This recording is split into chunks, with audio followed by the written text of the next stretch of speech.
Binabalikan ng ina ni Catherine Bernardo, ang mga masasayang kaganapan, kasama si Daniel Padilla, at kung paano tinanggap nila si Daniel sa kanilang pamilya at bilang karelasyon ni Catherine.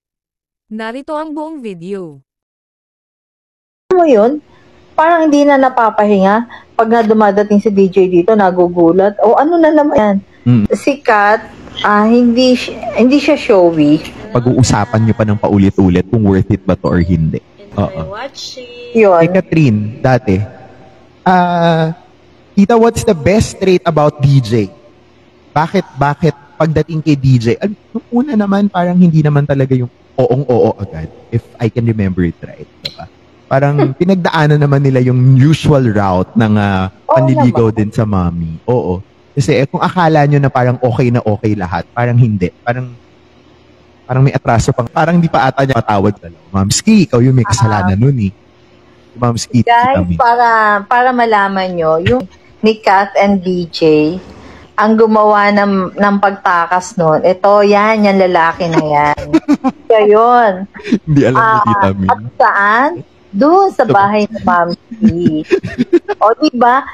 Alam mo, kala ko pupunta lang doon eh. Hinatid ko pa si Catherine noon sa bahay. Tapos pupunta ako sa friend ko. Sabi ko, dito lang ako sa kabilang street o ganyan. Nung pala, ang Daniel nandun na at naglagay na ng mga roses doon. Nagbomba pa siya ng lobo. Siya yung nagbomba ng lobo. Tapos alam mo, kung meron lang CCTV si Mamski sa hagdan na yun, Tita, kasi makikita mo yung expression ni Kat kasi pinaakit namin siya sa second floor. Tapos, pagdating ni Kat, nandun na si DJ, umakit siya sa second floor.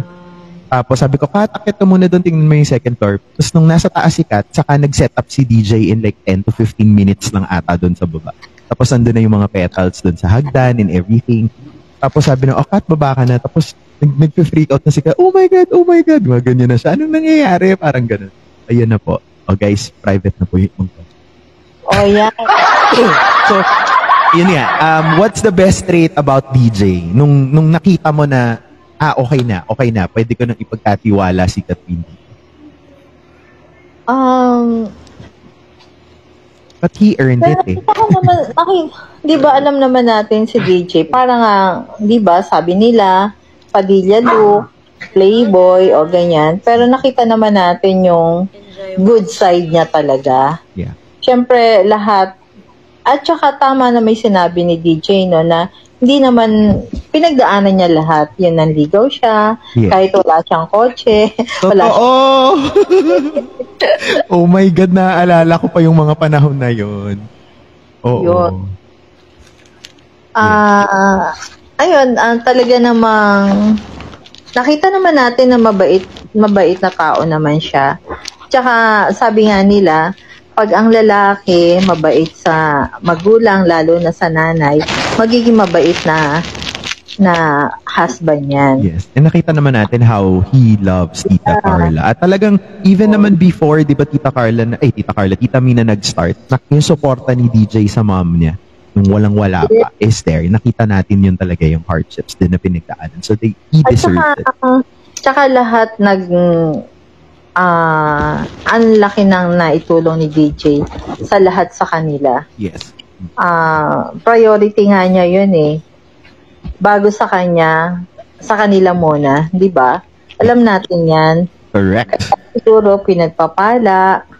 Thank you for watching, guys. So, sinunod nila yung mga payo ko sa kanila. Yung mga advices ko, kinonsider nila siguro kaya naging kahit paano successful sila. But if lang naman, kunyari given the time that Catherine is ready, handa ka na ba na mag-move on at mag-settle down siya?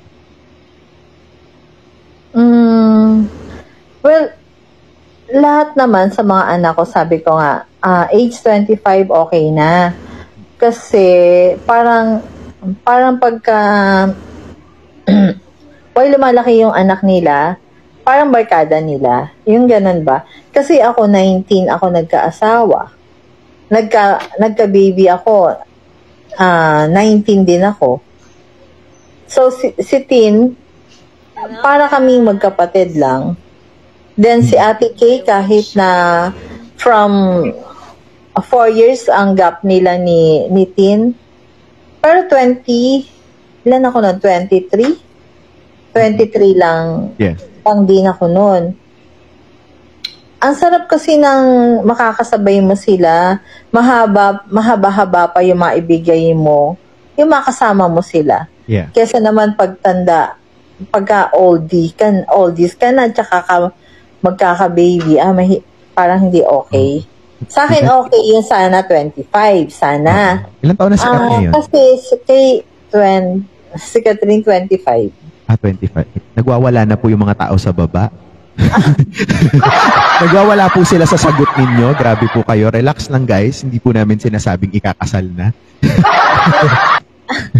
Pero hindi, sabi ko nga, iba naman yun kay Catherine. Kasi syempre, iba naman yung iba yung estado ng hindi siya yung paano mo ba yung sasabihin, Mark? Hindi siya Hindi siya normal. nakagraduate. Oo, Hindi siya yeah. nakagraduate ng college. Ng college. Sabi ko, parang kailangan yung karera mo, pag-igihan mo dyan. Oo. Pwede namang, wag kang magmadali kasi mababalikan namin yung schooling na yan. Tutulungan ko siya. Yes. Sasamahan ko pa din siya. Yes. Pero ngayon, since nandiyan ka sa statue mo ngayon, sana ay i-maximize mo. It doesn't mean naman na hanggang mayroong dumadating, hindi ka mag-aasawa. Sabi ko, siguro 2 or 3 years from now. Good guys, walang iwanan guys. Diyan ka na. Mag-abang tayo ulit. Hindi, totoo naman yun. I mean, until such time that they are ready. Diba? Kung ready na sila at wala, alam mo yun, lahat ng plano is okay. Lahat sa pamilya, yung lahat ng kailangan tapusin. Okay na sorted. Higpit mo kayang nanay, ha? Baka hindi nyo alam. Well, kailangan lang, kung gusto nyo ako maging nanay, maging mabait din kayo, katulad nila Catherine. Yun lang naman yun. Kasi, sila Kat, kahit anong sabihin ko dyan, sinusunod nila ako. Kasi alam naman nila, mommy knows best. Alam naman nila yon. Tsaka, siguro, 1% lang yung mommy na gagawa ng mali para sa anak niya just to, di ba? Di ba gano'n naman yun? Totoo. And also, paano ba? Basta maging mabait ka lang, magiging mabait siguro sa'yo ang magulang mo. Ganun lang yon. Baka gusto mo maging mami ako, pero ako, hindi man ako namamaro, pero nanlalaki ang mata ko. Ano ba yun? Makuha ka sa tingin. Yung ganon. Thank you for watching, guys.